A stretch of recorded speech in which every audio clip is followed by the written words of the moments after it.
Assalamualaikum kawan-kawan, pernah dengar cerita tentang Mbah Soleh? Nah, kali ini saya akan sedikit menceritakan tentang sosok Mbah Soleh. Masjid Ampel tak asing lagi bagi warga muslim Indonesia, khususnya Surabaya. Masjid peninggalan Sunan Ampel itu jadi salah satu pusat penyebaran Islam kala itu.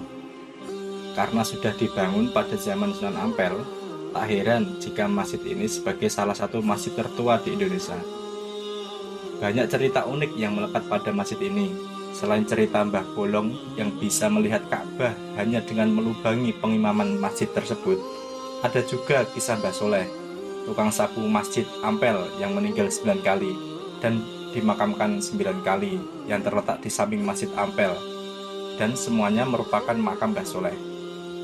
Dikisahkan bahwa selain sebagai santri Sunan Ampel yang taat dan setia, Mbah Soleh merupakan santri yang sangat rajin. Sifat rajinnya itu ditunjukkan dengan tak pernah melewatkannya untuk membersihkan masjid. Bahkan bisa dikatakan dia adalah tukang sapu atau tukang bersih masjid.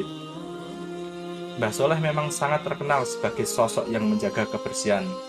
Hal itu banyak diakui teman sesama santri dan juga Sunan Ampel gurunya sendiri.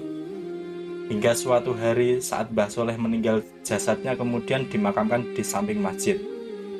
Sepeninggal Mbah Soleh, Sunan Ampel tak juga menemukan sosok pengganti yang bisa serajin Mbah Soleh.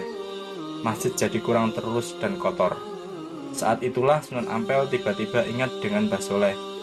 Kalau Mbah Soleh masih ada, masjid pasti bersih, gumam Sunan Ampel.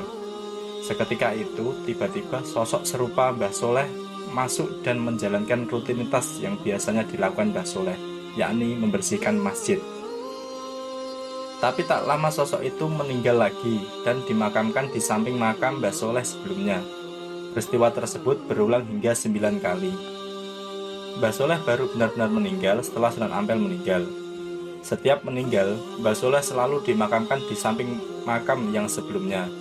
Karena meninggal 9 kali, maka makamnya yang ada di samping Masjid Ampel pun ada 9. Dan sampai saat ini, makam Mbah Soleh juga banyak dikunjungi oleh para peziarah. Itulah sedikit kisah Mbah Soleh, si tukang sapu masjid yang sampai saat ini masih melegenda.